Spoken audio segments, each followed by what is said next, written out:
Boric acusa sin rodeos a Maduro. Es responsable del crimen de Ronald Ojeda. Todo bajo control. Diosdado activa la operación Independencia 200 en Caracas y Miranda y muestra poder en las calles. ONU revela cifra impactante: $70.000 millones para reconstruir Gaza. Hola amigos de Impacto Venezuela, soy Yasmín Velasco y hoy 15 de octubre. Estas son las noticias más destacadas del día en nuestro noticiero estelar. El presidente chileno Gabriel Boric, después de mucho tiempo, volvió a referirse a la administración de Nicolás Maduro, pero esta vez en un tono más fuerte y contundente. Ya lo acusa directamente de haber planeado el secuestro y crimen del teniente y refugiado político Ronald Ojeda en territorio chileno. El mandatario considera que no se refiere a un gobierno, sino a una dictadura violatoria de los derechos humanos. Quique Frías nos cuenta. El giro es político y judicial. El presidente de Chile, Gabriel Boric, se suma a una acusación como país. La administración de Nicolás Maduro no es solo un gobierno, es un régimen dictatorial que se infiltra en otras naciones para secuestrar y asesinar, como fue el caso del teniente y refugiado político Ronald Ojeda en 2024. La confrontativa postura del mandatario, apoyada por las investigaciones de la Fiscalía de su país, marca distancia con las de sus homólogos de Colombia, Gustavo Petro, y de Brasil, Lula da Silva, que ante las acciones del chavismo han preferido mantener una posición de rechazo a la vez que conciliatoria. Y los líderes autoritarios cruzan frontera para imponer el miedo cuando creen que pueden hacerlo impunemente. En Chile tenemos el caso del asesinato de un ex militar venezolano, en donde uno de los sospechosos de haber perpetrado el asesinato es el mismo régimen del dictador Nicolás Maduro, que se robara las elecciones en su patria. Por su parte, Edmundo González Urrutia respaldó el tono y la imputación de Boric, recordando que el caso Ronald Ojeda está en la Corte Penal Internacional. Boric habla desde la izquierda democrática. No es ideología, es respeto a la vida. Por primera vez señala el régimen por el asesinato de Ronald Ojeda. Chile ya llevó el caso a la Corte Penal Internacional. Gabriel Boric apunta a una postura institucional en Chile. El chavismo, usando el Tren de Aragua, violó territorio ajeno y cometió un crimen transnacional. Es un giro de Estado con efectos penales y diplomáticos que quedan por ver en las próximas semanas. Reporto para ustedes, Quique Frías, Impacto Venezuela. El gobierno de Nicolás Maduro activó nuevas estructuras militares y civiles en el Distrito Capital y Miranda bajo el nombre de órganos de dirección para la defensa integral ODI. Mientras tanto, el ministro de Interior y Justicia, Diosdado Cabello, aseguró que el país se mantiene en total normalidad, pero preparado para responder a cualquier supuesto intento de agresión externa. Juliana Palmar con el reporte.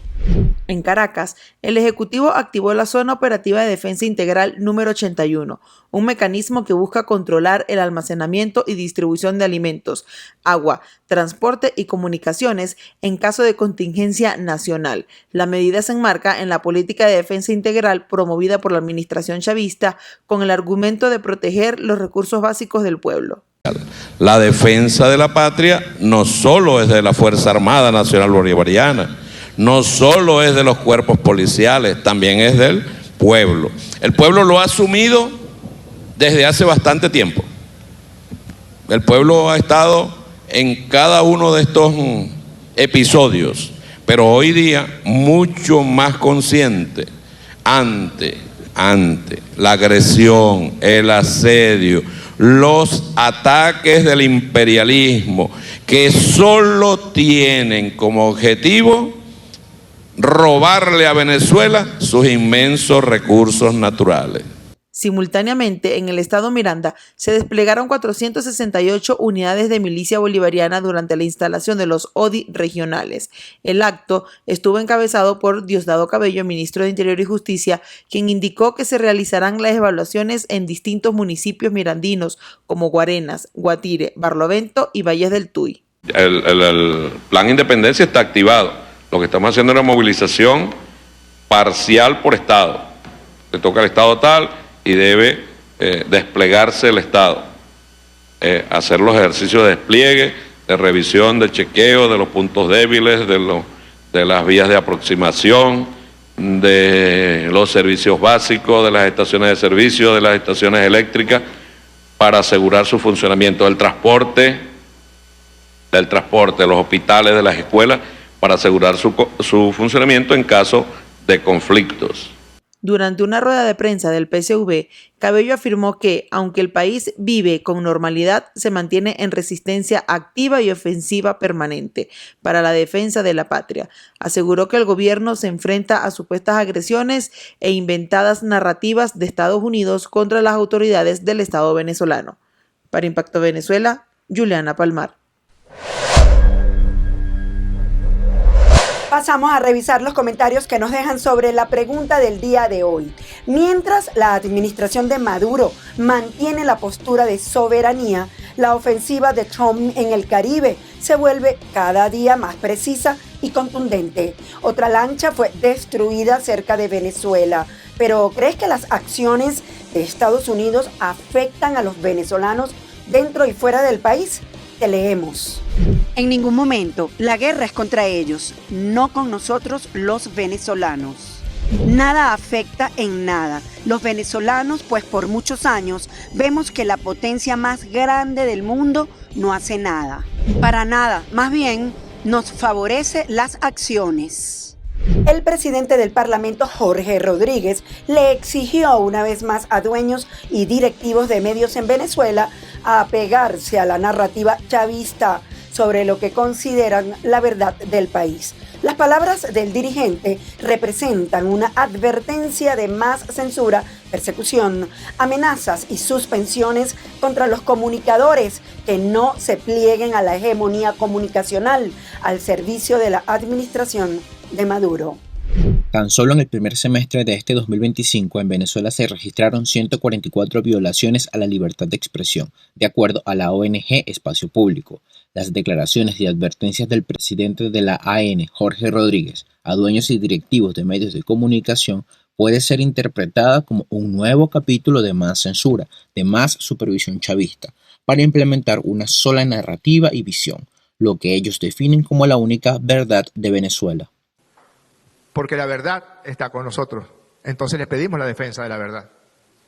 Les pedimos que activamente nos incorporemos a campañas de exaltar nuestro orgullo, que es el orgullo de la venezolanidad.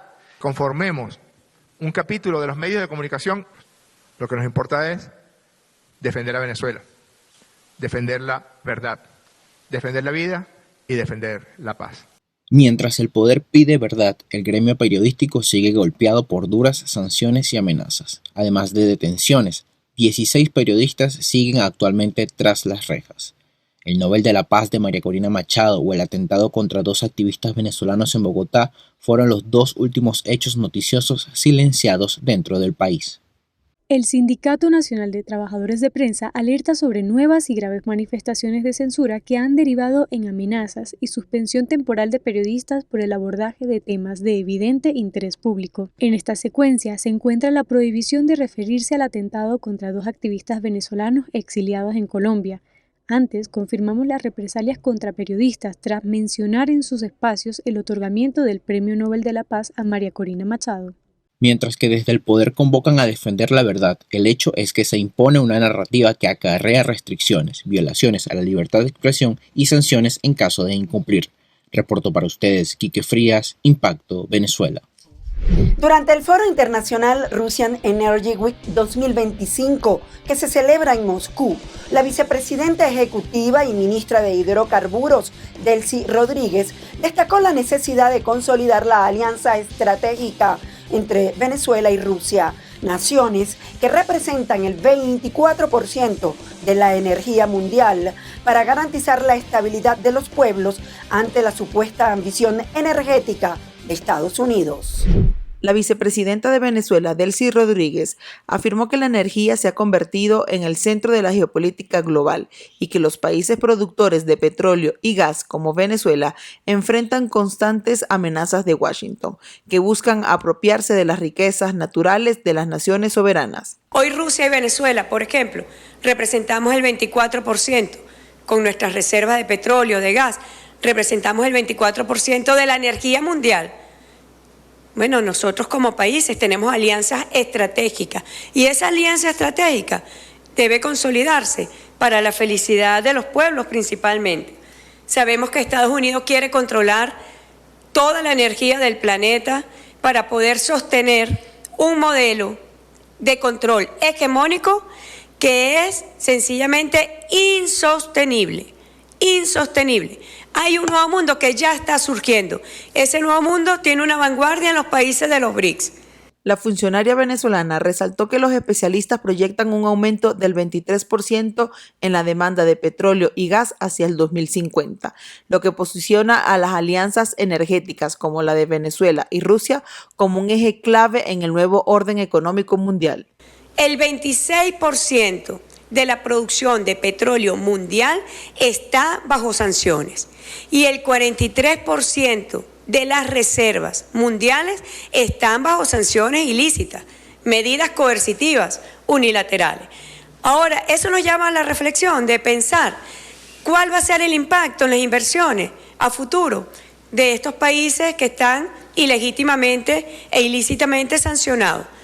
¿Cómo vamos nosotros a garantizar el futuro para poder cubrir esa demanda que ya proyecta crecimiento? Asimismo, recordó que la alianza de la OPEP Plus representa actualmente el 56% de la demanda mundial de crudo sin líquidos, el 43% de la producción y el 81% de las reservas petroleras del planeta, consolidando su papel determinante frente a los intereses hegemónicos de Estados Unidos.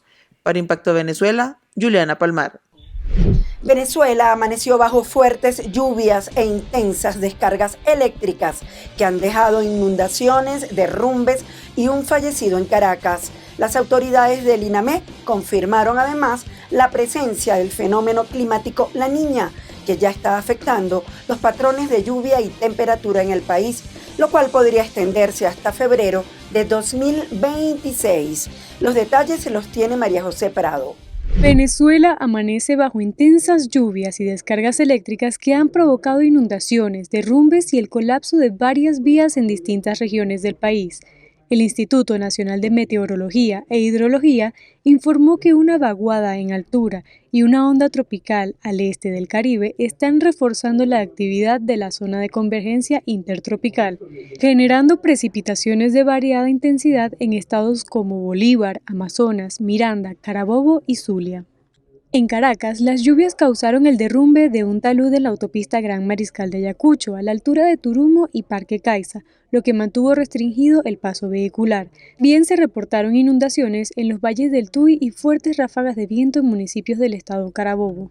El INAME confirmó además la presencia en el país del fenómeno climático La Niña, cuyos efectos, disminución de temperaturas y aumento de las precipitaciones, podrían extenderse hasta febrero de 2026. Según el organismo, este fenómeno se originó en septiembre, producto del incremento de la temperatura del Océano Pacífico Ecuatorial y mantiene alterados los patrones normales del clima. La jornada dejó un fallecido en el valle, donde una mujer murió al ser arrastrada por una corriente de agua cuando transitaba en motocicleta.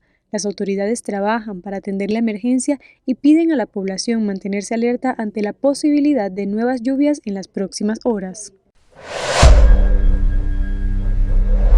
Revisemos ahora lo que es noticia en materia internacional según lo que destacan portales en la web. Comenzamos con Impacto Venezuela, que titula lo siguiente: la ONU estima que la reconstrucción de Gaza costará $70.000 millones. La ONU estimó que la reconstrucción de Gaza requerirá $70.000 millones en uno de los mayores desafíos humanitarios y financieros del siglo XXI. Según el PNUD, la destrucción del territorio palestino alcanza el 84%, con daños del 92% en la ciudad de Gaza. En los próximos 3 años se necesitarán $20.000 millones para establecer servicios básicos como agua, viviendas y hospitales, mientras las agencias humanitarias advierten que la ayuda sigue siendo insuficiente ante la magnitud de la crisis. Noboa asevera que no dialogará con quienes quieren destruir la democracia de Ecuador.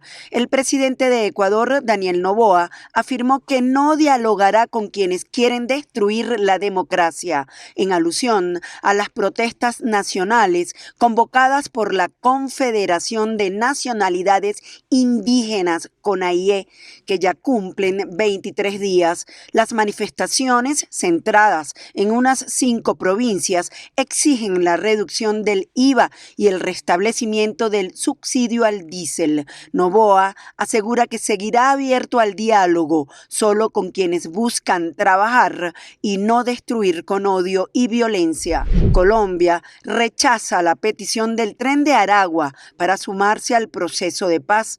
El gobierno colombiano rechazó la solicitud del Tren de Aragua para sumarse al proceso de paz total. El ministro de Justicia, Eduardo Montealegre, negó cualquier posibilidad de diálogo con la organización criminal, señalando que no se permitirá usar la paz como vía para evadir la justicia. La petición enviada por el cabecilla Larry Álvarez Núñez, alias Larry Changa, buscaba abrir un proceso exploratorio de paz, pese a su oferta de revelar presuntos vínculos con funcionarios del gobierno de Nicolás Maduro. El Estado colombiano ratificó la extradición del líder a Chile. El ejército israelí indicó este miércoles que el cuarto cadáver entregado la noche del martes por el movimiento islamista Palestina, Hamas, no corresponde al de ninguno de los rehenes de Gaza. Uno de los 4 cadáveres entregados la noche del martes por Hamas no corresponde al de ninguno de los rehenes de Gaza. Así lo indicó el miércoles el ejército israelí, luego de concluidos los exámenes del Instituto Forense Nacional. Israel pidió al movimiento islamista palestino hacer todos los esfuerzos necesarios para devolver a los rehenes fallecidos. En virtud del acuerdo de canje que forma parte de la tregua auspiciada por Estados Unidos, Hamas se comprometió a entregar a todos los rehenes que se encontraban aún en la franja de Gaza. El lunes liberó a los últimos 20 cautivos que seguían con vida tras su secuestro el 7 de octubre de 2023 y también devolvió 8 de los 28 cadáveres previstos. Las familias de los rehenes indicaron previamente que 3 de los 4 cuerpos entregados la noche del martes habían sido identificados como los de Uriel Baruch, Eitan Levi y Tamir Nimrodi. Hamas había entregado el lunes los primeros 4 cadáveres. Amigos, gracias por acompañarnos en este recorrido informativo. Nos vemos mañana en una nueva emisión estelar de Impacto Venezuela. Como siempre les recuerdo seguirnos en nuestras redes sociales y canal de YouTube.